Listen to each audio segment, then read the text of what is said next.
수험생 여러분 안녕하십니까? 이번 시간부터 일반 전표 입력을 해보겠습니다. 자, 챕터 5인데요. 관련 내용들을 한번 읽어보시면 되겠죠.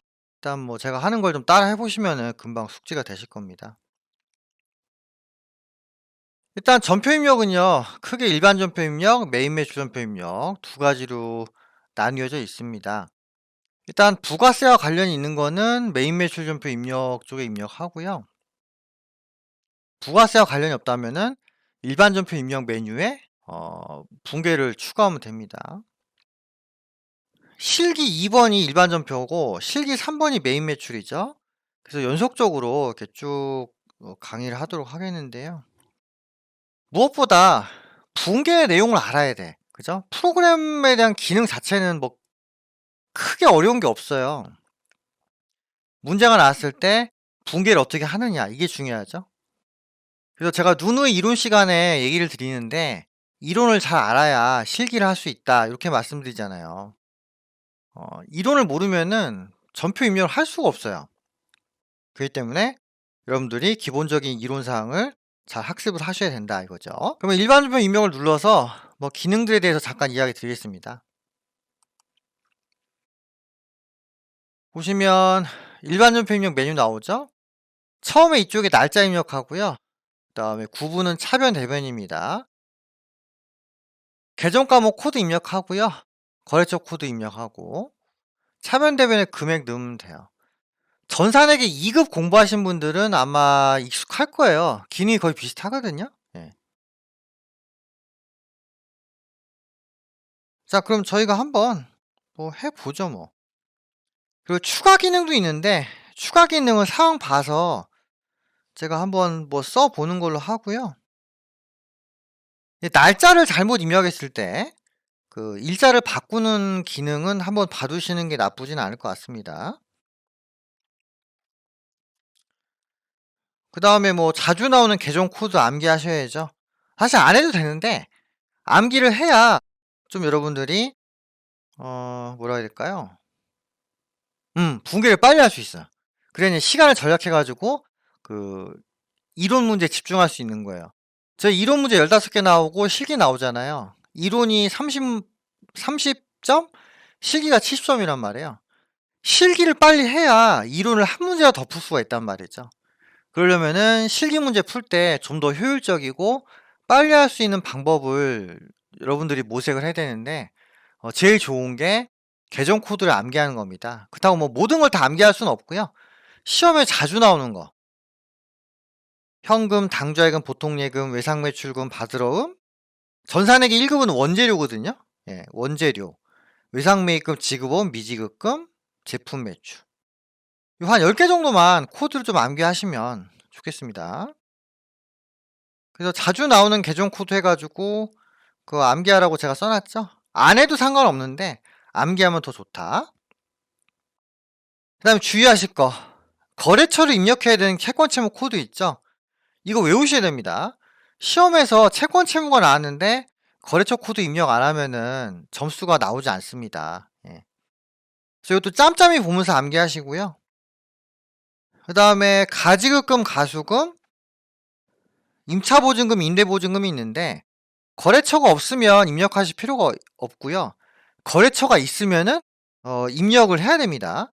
문제를 통해서 차차 확인하시면 되겠죠. 그래서 전산회계 2급 공부하신 분이라면은 쉽게 갈 거고요. 전산회계 1급부터 시작하시는 분이라면 좀 어려울 수 있는데 부지런히 시간 투입을 해가지고 학습을 하셔야 됩니다. 예, 시험 일자는 곧 다가와요. 곧. 늘 그렇죠? 공부는 안 돼 있죠. 그러다 보면 또 떨어집니다. 그럼 제 강의를 또 들으셔야 돼. 제 강의 계속 보실 거예요? 물론 무료 강의이긴 하지만 몇 번씩 듣는 건 약간 좀 곤욕이죠. 그래서 되도록이면 한 번에 딱 성공하시는 거를 제가 추천을 드립니다. 저희가 공부할 거 많아요. 좀 전산회계 1급 말고도 뭐 세무 2급, 세무 1급도 있고 그다음에 기타 여러 가지 또 세무 회계 관련된 내용들이 많잖아요. 그죠? 그렇기 때문에 쉬운 건 좀 빨리빨리 하고 지나가시는 게 도움이 된다. 자, 그러면 일반 전표 입력 관련해 가지고 1월 분계 보겠습니다. 1월 분계. 분계가 6개가 나오죠. 그 뒤에 보시면은 2월부터 12월까지 분계가 쭉 있는데 한 번에 6개씩 되어 있습니다. 저희 시험 문제에서 일반 전표 6개, 메인 매출 전표 6개 이렇게 나오잖아요. 그러니까 그 포맷에 맞춰 가지고 제가 기본 연습 문제를 만들었습니다. 그리고 시험에 잘 나오는 거 위주로 다 뽑은 거기 때문에 단순히 그냥 기존에 있던 문제를 그대로 그냥 베낀 게 아니에요. 재무제표가 진짜 제대로 만들어질 수 있게끔 제가 작업을 한 거기 때문에 여러분들이 문제를 푸시면서 어, 계속 좀 기억을 해주시기 바랍니다. 1월 분계인데요. 매출에 대한 거죠. 자, 주요 내용은 대금 회수입니다. 전산회계 1급부터는요. 매출이 발생하면은 그거와 관련해서 부가세 입력을 해야 됩니다. 그래서 우리가 알고 있는 전통적인 매출 매입이 메인 매출 전표 쪽으로 가고요. 그러면 이제 일반 전표에서 뭐가 나오냐? 대금 회수, 대금 지급, 이런 것들이 나온다는 거죠. 그러면은 이제 1월 6일자 분계를 한번 해보겠습니다. 날짜를 1월 6일 이렇게 입력하시고요. 금강가구에 대한 받으러움 1,000만 원이 만기가 되었습니다. 수수료 빼고 나머지가 당좌 예입되었다 그래 있죠. 당좌 예입이라는 거는 당좌 예금에 들어왔다는 얘기입니다. 자, 받으러움이 사라지죠. 그러면은 대변의 받으러움인데 요 구분에 차변 대변 들어가거든요. 밑에 보시면 구분 입력하세요 해가지고 번호 나와 있죠. 그래서 요거 보면서 하는 거예요. 그래서 대변에 받을 어음 이렇게 입력하시고요. 이건 채권이니까 거래처 입력을 하셔야겠죠. 금강 가구 입력하시고요. 키패드 옆에 키패드 왼쪽에 화살표 있죠. 자, 화살표로 이동하십니다. 그래서 1,000만 원 이렇게 하시고요. 그럼 이제 돈이 들어오고 수수료 나가잖아요. 차변에 수수료 비용 판관비죠. 화살표로요. 화살표로 13만 원이고요. 나머지 금액이 당좌예금으로 들어오죠. 그래서 당좌예금 화살표 이동 980 수수료가 17만 원이네요. 그러면 실제 받은 게 983만 원 이렇게 되겠죠. 예. 뒤에 보시면 캡처된 화면들이 있고요. 답에는 그냥 제가 간단하게 예시를 했습니다. 그러니까 제 강의 자체가 좀 기초부터 차근차근 밟는다 이런 전제가 있어요. 그래서 근데 현실적으로 또 보면은 전산회계 1급 같은 경우는 이거 바로 하시는 분들 많거든요. 그렇기 때문에 상황에 따라서는 설명이 약간 친절하지 않을 수 있어요. 그러니까 전산회계 2급 공부하시는 분이 전산회계 1급도 공부한다. 이런 가정으로 제가 강의를 해요. 근데 실제로 또 안 그럴 수 있는데, 그러면은 여러분들이 좀 더 자세하게 좀 보시고요. 그리고, 그래도 처음 하시는 분들을 위해서 붕괴 관련된 정답을 제가 다 이미지를 캡처를 떠가지고 다 책에 넣습니다. 이거 작업이 되게 만만치 않거든요. 보통 책에 보면은 그냥 붕괴가 글로 써 있지 이미지가 일일이 다 이렇게 따라 붙는 경우 없어요. 별로 없다고. 근데 여러분들 학습을 위해서 제가 좀 신경을 썼으니까 그거 보시면서 그리고 강의도 무료잖아요. 솔직히 무료 인강 별로 없습니다. 예.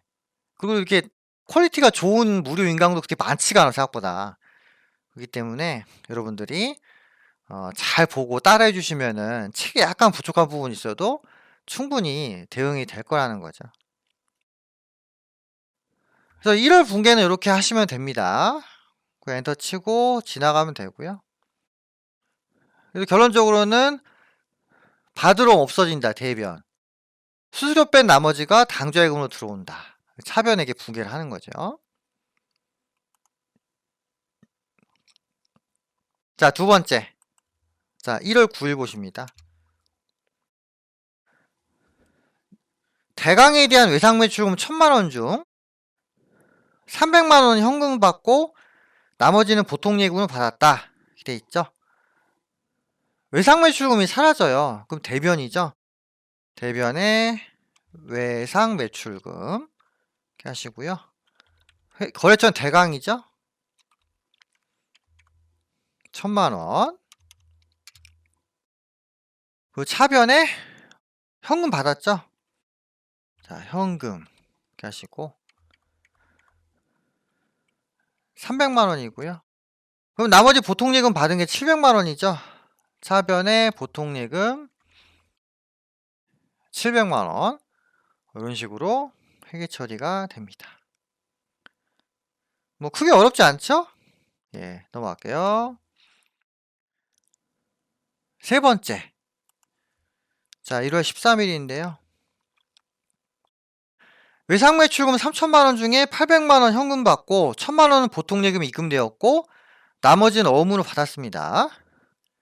대변에 외상매출금 이렇게 하고요. 거래처 넣어야죠. 금강가구 해주시고 3천만원이죠. 그럼 돈 받은 거랑 다 따져봐야 돼요. 그래서 차변에 현금 받은 거 화살표로 이동. 엔터 치면요 위에 있는 게 그냥 끌려오거든요. 근데 애매하게 끌려와요. 그래서 입력을 안 할 거면은 아예 그냥 화살표로 이동하는 거죠. 화살표. 800만원이고요. 그 다음에 차변에 보통예금 1000만원.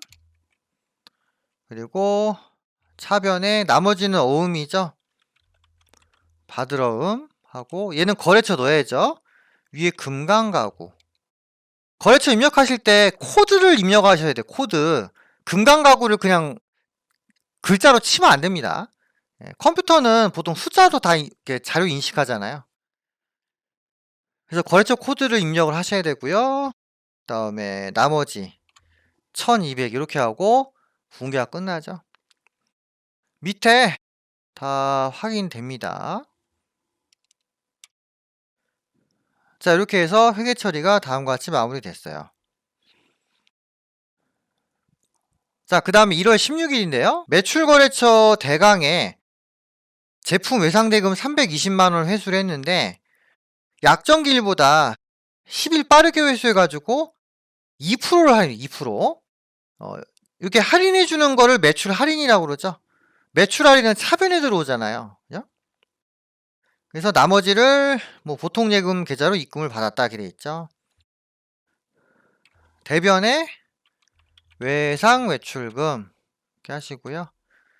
거래처는 어디에요? 대강. 적이 없고 그 다음에 320만원 이렇게 되죠. 차변에 매출 할인인데 아무거나 쓰면 안 되고요. 일반적으로는 제품 매출에 대한 매출 할인이니까 406번을 써야 됩니다. 전산회계 1급에서는 제품 매출이 기본값이잖아요. 그래서 엔터를 치고 화살표 이동하고요. 320에 2%면은 64,000이죠. 예. 이렇게 하시고 그럼 나머지 금액에 대해서 보통예금을 받았다. 예, 이렇게 붕괴를 해주시면 되는 거죠. 이거 전산회계 2급에서 나왔었던 거고요. 이론할 때도 전산회계 1급 이론할 때도 매출 할인에 대해서 다 이야기 드렸습니다. 예, 넘어가죠. 1월 20일이고요. 거래처인 금강가구로부터 받은 받으러옴 600을 국민은행에 할인하고 할인료 12만원을 제외한 금액은 보통예금에 입금하였다. 이렇게 되어 있어요. 매각거래를 처리할 것. 이때 나오는 계정이 뭐죠? 그죠? 매출 채권 처분 손실입니다. 일단 어음을 없애야 되죠. 그럼 대변에 받을 어음 이렇게 하고요. 거래처를 은행으로 써야 될까요? 금강가구로 써야 될까요? 금강가구죠. 왜? 어음의 발행처는 금강가구잖아요. 금강가구 입력을 하고 엔터 치면 되죠. 자, 600만 원이고요. 할인료가 12만 원이죠. 차변에 매출 채권 처분 손실 12만 원 이렇게 하고 나머지 금액을 보통예금에 입금됐죠. 차변에 보통예금 입력하시면 됩니다. 그래서 어음 매각거래일 경우에는 매출 채권 처분 손실 계정을 쓴다. 이 부분을 좀 주의해 주시기 바랍니다. 아시겠죠? 자, 그 다음에 마지막으로 27일 분괴인데요. 요거 좀 어렵습니다. 읽어보시면 어음 500만 원이 부도 처리되었다는 사실을 은행으로부터 통보받았다 이렇게 돼 있죠. 부도 처리하니까 대손충당금하고 상계될 것 같잖아요. 근데 그렇게 하지 않습니다.